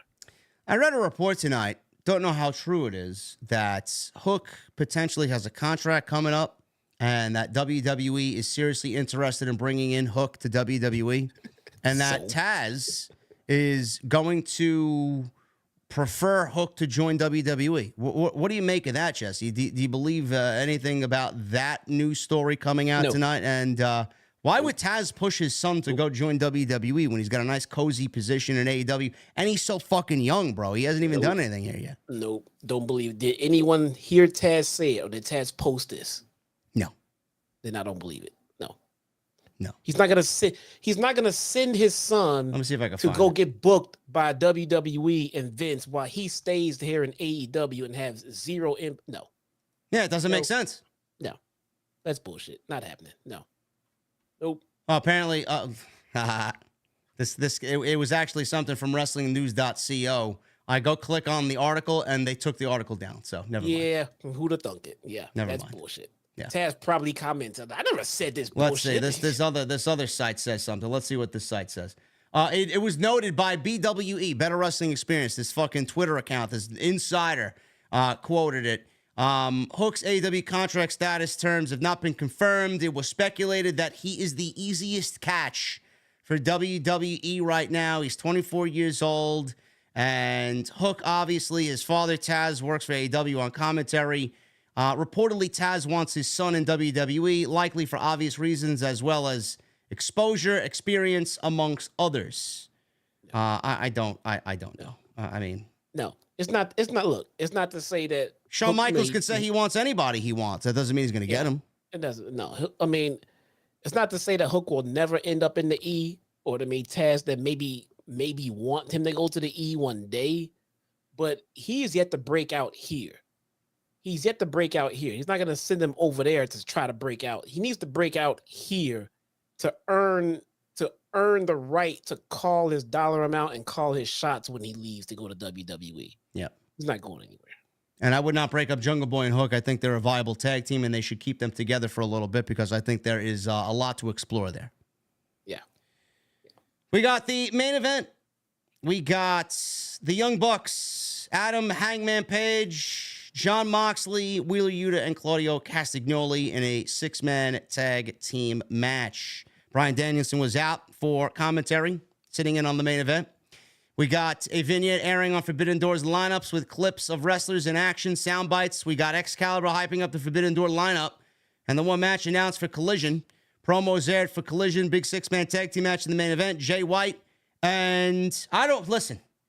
I'm still trying to figure it out, Jesse. I'm not sure you are aware of this, bro, but Juice Robinson, listen to this, bro. Groundbreaking information. Juice Robinson is rock hard. I'm trying for my fucking life to figure out why, man. I can't figure out why. Well, I know he was extra rock hard tonight, man. Jesus Christ, man. Oh, my goodness. We got Juice Robinson, Jay White, and Samoa Joe against FTR and Mr. Punk. Excalibur said... Buried White. Buried Jay Oh, White. yeah, he's fucking buried 6 feet under. Buried Jay Fuck White. out of here. Excalibur said Miro would be in action. Miro's back. The Redeemer is back. Can't wait. I'm looking forward to that. Plus, we got Wardlow Luchasaurus for the TNT title. Sky Blue and Willow versus Tony Storm and Soho on Collision. And get this, Andrade El Idolo against Buddy fucking Matthews, man. Now that, I'm actually looking forward to that more than the main event. There we go. Now that's a I'm looking Collision. forward to whatever Miro's doing too over the main event. I think the main event feels like a house show match, basically. No, come on. That's what it feels like. What did FTR and Punk have to do with each other before this all went down, before Punk left? I don't know. Nothing. The answer's nothing. They had nothing to do with each other. What did Samoa Joe have to do? I mean, the answer's nothing. Listen, man, all I want is story to come out of this, man. How are we going to get into episode 2? Are there going to be stories coming out of these matches? I would hope so. I hope so. Hope so. I hope so. One story coming out is already better than Rampage every Friday. There you go. Yes, Juice Robinson used code JD for Blue Chew. Yes. Man. I don't think he needs it, though. Clearly, he doesn't need it. Moving on. We got the main event. What a match. My wife was in the room when that happened, too. She came out, and Sky Blue came out. My wife said, "Oh, I like Sky Blue's outfit." I said, "Yeah, me too. Yeah. Me too." Sky Blue's great, huh? Man. Telling you, man, Chicago, Sky Blue's in top 5. Easy. You see how it goes in Chicago, man. What's happening in Chicago? Sky Blue's from Chicago. Oh, yeah, that's right. See? There you go. Maybe I should move to Chicago. Yeah, maybe. Bryan Danielson's on commentary. Young Bucks out there. This is their first match on Dynamite in 3 months. Again, that's hard to believe. They were all dressed as cowboys. Hangman Page out there. All 6 guys started brawling early. The Elite hit triple super kicks to send the BCC to the outside. Matt laid out Yuta with a powerbomb on the edge of the apron. Nick Page took out Moxley and Claudio with big double dives. Nick hit a springboard facebuster to Moxley, but he tried a moonsault to the floor, and Claudio caught him with a big slam. Matt hit a big crossbody to the floor to take out Moxley and Claudio, but he was dropped by Yuta with a German suplex. That looked vicious. Moxley fought back, big King Kong lariat on Nick, and he remained isolated with the heels over the baby faces here. Nick got the hot tag to Adam Page. Danielson was pointing out how something could be wrong with Moxley's arm. He was clutching his arm. Page continued to run crazy on Yuta and Claudio. Yuta ate a buckle bomb, double inzuguris by the Bucks. Matt did his locomotion Northern Lights suplexes on Yuta, and then one on both Yuta and Moxley. Big springboard double stomp by Nick, rolled through, ate a Moxley cutter. Moxley and Claudio connected with a Doomsday device. Moxley then got the rear naked choke on. Nick hit a swanton bomb to break it up. Claudio ate a super kick. He no-sold it and then took Matt out with a huge rocket launcher by Yuta with the assist from Claudio. Matt got the knees up. Super kick party by the Bucks. Page made the tag, laid out Yuta. Big pop-up power bomb, BTE trigger, and the buckshot by Adam Page. And the Hung Bucks get the victory here on Dynamite against the Blackpool Combat Club. Now, the post-match, this is where things get interesting. Claudio and Moxley attacked as Moxley launched Nick over the barricade. Eddie Kingston's music hits. He's finally back on AEW Dynamite. He runs out and he's taking out Claudio. Big brawl is on. Yuta was taken care of. Moxley and Kingston had a face-off. Bucks attacked Moxley. And then we got Konosuke Takeshita hitting the ring to attack Kingston. This led to Kenny Omega coming out, and he's brawling with Takeshita. He planted Takeshita with a Snapdragon. Bucks and Page took out the BCC with big dives. Right as Omega was going for the Terminator dive, Will Ospreay appeared and wiped out Omega. He got big holy shit chance here. Omega then was clocked by Ospreay with the hidden blade, and he stood tall. He hit another hidden blade as Dynamite went off the air, and Ospreay connected with a Stormbreaker as well. Callis was at ringside with Takeshita, and they were all celebrating the downfall here of Kenny Omega at the end of Dynamite. There was a lot to unpack here, man. What the fuck is Eddie Kingston's involvement here? I don't know. But let's start with Wheeler Yuta being the official pin eater of the BCC. Yes. That's exactly what he is. This has to stop. Well, who are you going to pin? I don't know, but he can't take every L. Not every L, unless you're going to, turn it into the story, turn it into a story maybe. I know that they were touching on it with Danielson and everything else and how he was disciplined for taking the L. But it seems that whenever they book BCC into a match that they're not supposed to win, it's fucking Yuta eating the L every time. How's he supposed to grow? I don't know. I don't know. So Kingston. Kingston's back. He inserts himself into here, but he doesn't want to touch Moxley. Moxley's still his boy. Moxley didn't like how Kingston came out to save him. He doesn't need his fucking help and this and that. Do you add Kingston to the BCC? No, what I think we get here is I think we get Claudio and Eddie Kingston at Forbidden Door for the Ring of Honor title. That's what I think we do. And Eddie Kingston wins the Ring of Honor title. They already did that match though. Do it again? Yeah. You think? Okay. Because you know what we need guys like Claudio off that show, bro. It's a fucking disaster over there. Like Claudio should not be on Ring of Honor television. He needs to be on Dynamite in something important. He needs to be with the Blackpool Combat Club. He doesn't belong over there. That's true. I mean, me personally, I like to see Eddie Kingston here in the AEW. Well, as well. that too. But I mean, if you got one or the other, I'm going to choose Claudio over Eddie Kingston, I think. Yeah, I mean, because we need the BCC here. Yeah. So yeah, absolutely. But I have no problem with Eddie Kingston being ROH champion. Only problem I have with it is that we're gonna have him over there instead of over here. Yeah. I mean, for the time being, I mean, he's not going to be Ring of Honor champion forever. Yeah. Yeah. Then we got Will Ospreay, Kenny Omega. I'm fucking stoked about that match. I loved the first, the match earlier this year at Wrestle Kingdom. They're going to fucking kill it. What a double main event. We got Ospreay and Omega, and then Danielson and Okada. So, I mean, just by that, Forbidden Door is sold for a lot of people. And we got Konosuke Takeshita. Are we looking at a Takeshita Omega match at some point before Forbidden Door, bro? Or are we going to bring in Kota Ibushi to wrestle Takeshita at Forbidden Door? Oh, that's the money match, man. That's we're all building to Omega versus Takeshita. Yeah. I don't think it comes soon. I think it comes after Forbidden Door. Yeah. What if we get it at All In? I mean, it's a possibility. Possibility. You know, that's Don's handpicked guy. You know, the feud right now is Don versus Kenny, which is not a match, we know. So it will be Takeshita versus Kenny, and they have plenty of time to build to it. They have plenty of ways to make it a blood feud, as it should be. I think we get it around All In, man. Unless they have something bigger on the plate for Omega. I think we can get to that one at All In. I legitimately thought we were going to see Kota. As soon as we saw Takeshita tonight and we had like 5 minutes left to go on the show, I thought we were getting Kota Ibushi. Yeah, we'll get there soon, man. I thought this was a... What happened? I'm sorry. He's coming. He's coming, yes.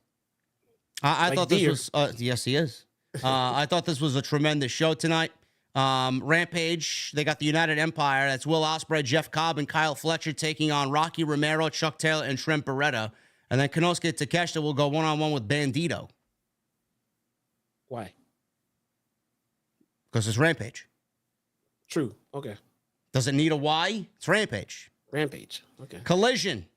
Miro in action. Sky Blue. Willow. Nightingale versus Tony Storm and Ruby Soho. Buddy Matthews versus El Idolo. Andrade. Wardlow defends the TNT title against Luchasaurus, and CM Punk with FTR against Switchblade Jay White, Juice Robinson, and Samoa Joe. Dynamite next week. We're looking at Orange Cassidy and Katsuyori Shibata versus Zack Sabre Jr. and Daniel Garcia. So Forbidden Door is in full swing, and I am here for it, man. Tony Khan's going to go all out for Forbidden Door. I can't wait. Collision's this Saturday night. Lots to look forward to, man. Lots of excitement here. Lots of stuff going on. A lot of... I think we're getting spoiled with these dream matches for Forbidden Door and everything. But there's no stories, man. Oh, that's right. That's right. No story. That's Forbidden Door is the story, you fucking half-witted idiot. Right. Oh, that's right. Joey Clemenza said they have nothing on the books for Thunder Rosa for Saturday, do they? No. She may have a promo. Maybe. You know what I'd like to know, bro. This should end the but there's no story discussion with Forbidden Door. If this was reversed, if WWE was walking through the Forbidden Door in New Japan and there were no story, I'm sure these fucking same people complaining about AEW not having any story, I'm sure they'd love it on the WWE side, and they'll be throwing it in AEW's face. Ha ha ha! You can't get a partnership with New Japan, but we have it. WWE does not play well with Impact. Impact has a working relationship with New Japan. They're doing a Forbidden Door type show. So, I mean, everyone's working with New Japan except WWE. I thought we discussed this last week, too. This is the wrestling version of the MLB, NBA, Pro Bowl, All-Star game. You know, that's all it is. Yeah. It is awesome, man. There's times when people will sit around and say, what if we got Kenny Omega, versus Ospreay? What if we get Bryan Danielson versus Okada? You only see that shit in video games. Now we're getting it in real life, and then the haters want to say, "Well, there's no story." Let me tell you something. Who said this in the chat? Who said this in the chat? Let me see if I can find this comment. Somebody just mentioned Alexander Fitzgerald. Comment of the evening. Forbidden Door is like ECW One Night Stand. The story is the pay-per-view. It's about which company is better. There you go. Wow, man. And you know what? ECW One Night Stand 1 and 2 were some of the best WWE pay-per-views ever. Ever. Those shows were fucking great. And I loved every bit of it. Tommy Dreamer and fucking Terry Funk versus Edge and Mick Foley, bro. I'll never forget it. John Cena versus Rob Van Dam. Taz versus, oh no, it wasn't Taz. It was a Kurt Angle versus, who the fuck did Kurt Angle wrestle? I don't remember. Jerry Lawler versus somebody on that show. It was just great shit. Sabu versus Rey Mysterio. Where was the story there? There was no story there. They know that. These just diehard AEW haters are just gonna shit on whatever it is. If it had story, they would find something else to complain about. Yeah. So I stopped taking, obvious shit like that from the E-trolls. Like, oh, Forbidden Door, there's no story. Oh, okay. Yeah. It was Randy Orton versus Kurt Angle because Kurt Angle was ECW at that point on ECW WWE side. So I thought, yeah, that was great. Yeah. Yeah, it was Taz versus Jerry Lawler. Yes. There you go. Yeah, dude, they'll find a way. So just let them have their way. Just let them find something to make themselves feel better about the fact that AEW is doing something awesome and WWE is not. It's not to say WWE does nothing awesome, but this is fucking cool. This is awesome that AEW is doing this with New Japan. Stop pretending that it's not. This is fucking great, man. Yeah, while we have a fucking dream match show for the ages, you guys can sit there with your Becky Cody Lynch and the...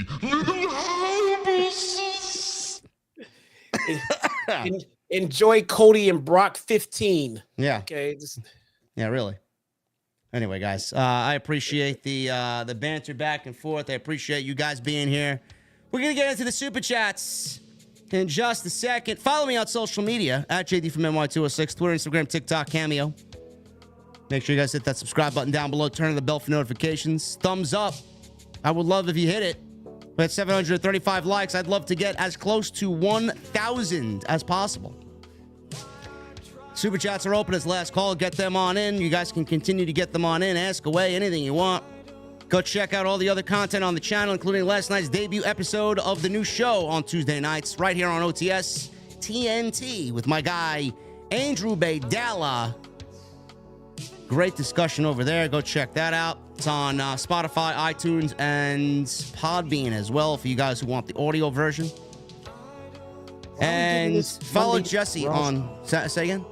I'll be getting this Monday Night Raw song right now. I don't know, because I like it. Oh. And follow Jesse on Twitter, man. Shottown Smart. And follow him on YouTube as well. He's got the Impact thing covered if you guys are fans of Impact Wrestling. Joseph Taylor, $7 super chat. Two things, JD. Jesse, your favorite TLC match, and I want to wish Jesse and all the other men out there a happy Father's Day. Thank you. I forgot about Father's Day. Favorite TLC match, man. I couldn't tell you. TLC match, probably the first one with the Dudleys. No, it's the second. The second one, yeah. It's yeah. I know which one you think. It's yeah. the second. Yeah. A TLC 2 with Dudleys and the Hardys and Edge and Christian. TLC, the greatest TLC match ever. Yeah. Beyond the Scripts, thank you, brother, for re-upping your membership. Joseph Taylor also with the $2 super chat. Who's better in the ring, Kenny Omega or Finn Balor? Kenny Omega. Kenny Omega. One-winged Will with 2 months. Thank you, brother.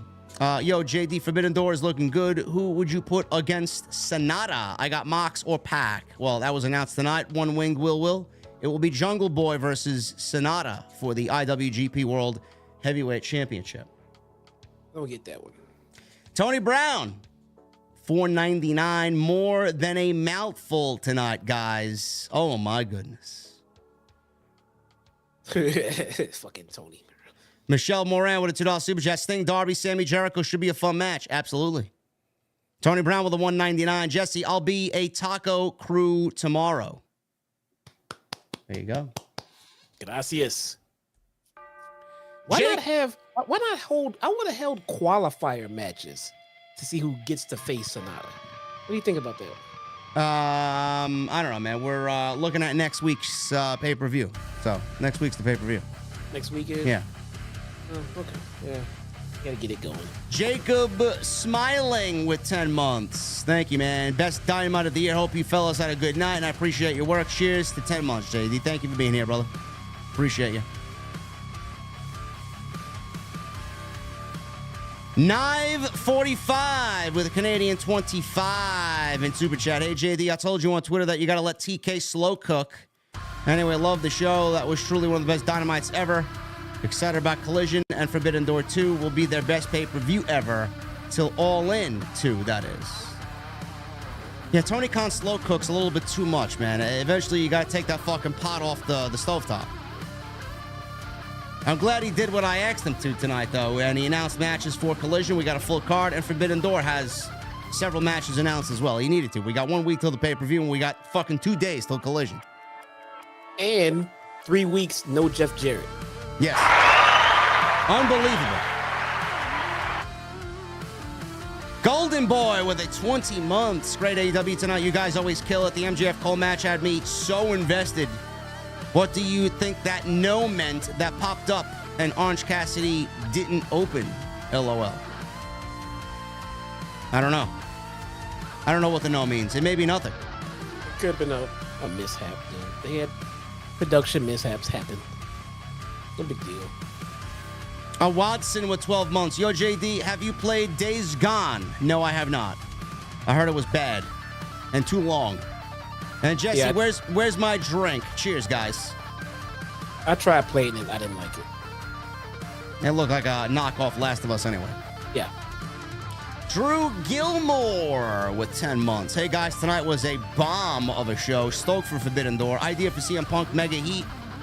What if he turns on FTR and joins the Bullet Club? No. Don't see it. No. Good try, though, Drew. The Woofness Way with 24 months. Golden Microphone is mine. Hell of a show tonight. I'm amped for what's to come this summer. I've been away leveling up here, but always will be OTS for life. Woofness, I appreciate you, brother. 24 months and you got that golden microphone, man. Now we work our way to 36 months and that beautiful OTS title belt. M. Scarata with a $2 super chat. MJF versus Cole versus Tanahashi at Forbidden Door 2. Could be. We got one more Dynamite till we get to Forbidden Door, so maybe. And one Collision. J. Ray with a $10 super chat. You guys want the stories? TK is giving you stories. You wanted a banger Dynamite with importance and progression. TK delivered tonight. AEW will rule this summer, so let things flow and play out. I don't know what you're talking about, bro. All I wanted was fucking matches announced. 24 with a 199. MJF's kayfabe is what we need. It makes it feel real. Yes. Okay. Here's what I would have did with Sonata. I'm trying to figure this shit out. Just a Jungle Boy Sonata match just seems a little odd. I would have advertised for a match at Forbidden Door, Fatal 4-Way, Triple Threat, to happen earlier on in the show, and the winner gets Sabata later on in the show. You could have New Japan guys in the match, AEW guys in the match, and then somehow have Jungle Boy go over in that one. And then he has a reason to lose to Sonata because he was in a match earlier tonight. Shibata or Sonata? Sonata. Sonata. Sonata. A lot of S's. It's a lot of S's. Sonata. Joseph Taylor with a $5 super chat. I would like to see Chris to come out to Painless. That's kind of a dark song. I don't like that song, though. I think that song is awful. I never heard the song. Dark Passenger is a good song by Fozzy. That could be a decent song for Jericho to come out to. We got Francis Loop with all these super chats. Thank you, brother. 10. Oh, my God. Hey, JD, I watched you and Ticket Drew on TNT. I loved it. Can't wait for Tuesday. Thank you, brother. Why did Anna Jay wrestle Chris Statlander for the TBS title on Rampage when Julia Hart beat Anna Jay twice? It's a good question. It's a good Ask question. us, Maybe they man. got plans for Julia Hart that we don't know of. Hey, Jesse, what is going on with the Ring of Honor? Stu Grayson is wrestling with the Righteous against the Dark Order. Why isn't this major storyline being seen on primetime TV on Ring of Honor Collision? Fuck what I know. Who cares, bro? I have no idea. I don't watch ROH at all. At all. ROH is seen by 9,000 people weekly, bro. Maybe, if that. Who cares? Major storyline, huh? What's so major about it? Breaking up Stu Grayson from Evil Uno is not a good idea. I don't know why they're on Ring of Honor. They should be on AEW. Clear the air with E says Takeshita versus Bandito is an effing awesome match. Yes. Stop. Okay. I mean, what? All right. Stop what? What the fuck did? Okay. All you asked was why? Why? Because it's Rampage. They don't give a fuck about Rampage. Chris Statlander has had 2 knee surgeries. Maybe she shouldn't do the tombstone type pile driver where she lands on her knees, risking injury. So Swerve Strickland went from Hit Row to Embassy. Yes. Yeah. Chris Statlander is always going to have knee problems, man. Yeah. She's well aware of it too. So I mean, you know, the power driver is probably not the worst thing happening to her knees in her wrestling matches, but I watched an interview with her. She's very wary and concerned about getting another knee injury. So I'm sure she's all on top of it. Yeah. Francis also says, total upgrade for Swerve. Could we see Tony Storm and the AEW women's title on Collision, since the TBS title should be showcased on TBS Dynamite? Gotta go back to work. Good night, guys. We pitched for a hard brand split with the TBS title being on Dynamite and the TNT title being on Collision. Yes, but I don't know if they're going to go that route. I don't think Tony Khan wants to dedicate titles to specific shows. John Borelli, thoughts on The Exorcist and American History X? Not a fan. You don't like American History X? Yeah. I did. I thought it was fucking fantastic, man. Exorcist, I mean, not a fan of those types of films. Nah, Exorcist is. Tony Brown with the $2 super chat. MJF is an MLW alumni. Yes, he is. Yes. Omega Con with a $5 super chat. Sky Blue versus Tony Storm and add Juicy Willow equals get the lotion out of the basket. You guys are fucking sick, perverted freaks, man. But I feel you though, man. I feel you. Can't blame you there, Omega Con. Yeah. Carlos Ortiz with a $1.99. Do we see Mercedes Moné make an appearance at Forbidden Door? I don't know the severity of her ankle injury, and if I know Mercedes, or one thing about Mercedes is that she is very secretive, so you don't know how injured that ankle really is. I don't even know. She may not even have an ankle injury for all we know. Yeah, maybe it was all the work, but yeah, like he said, it's all depending on the severity of that injury. If Forbidden Door is out, I expect her at All In. Yeah. If the injury allows. Yeah. DJ Foot Clan with a 5. No message. Thank you, DJ. HVJRC with a $1.99. Would MJF be a bigger loss to AEW than the Elite? No. No, the Elite is. The Elite are the heart and soul of the company. You lose all 3 EVPs, bro, in a year where they are producing their biggest content ever. No. Absolutely not. It'll be a fucking loss that they may not even come back from. Yeah, no, they can't lose the Elite. Robert Lamoa with a $5. I honestly think Wardlow and MJF shouldn't have broken up. They should be together until the end of MJF's title reign. I think they did a great job breaking them up. They did a great job breaking them up. It might have been a little bit too long, Robert, but, if he was still hot, that would be an easy shoe-in there for MJF and Wardlow. But they just dropped his momentum. Dead. I mean, the breakup was fine. He was the bee's knees. He was the best thing going on as far as a babyface in AEW. And now, no one gives a shit. You can look at it and take it at surface value just like that. He was the one thing the crowd wanted to see more than anyone else, and now no one gives a shit. And it's not on Wardlow. He did nothing wrong himself. Drizzy Drew 199. Looks like BJ Whitmer is out. Jimmy Jacobs is in. Who's BJ Whitmer?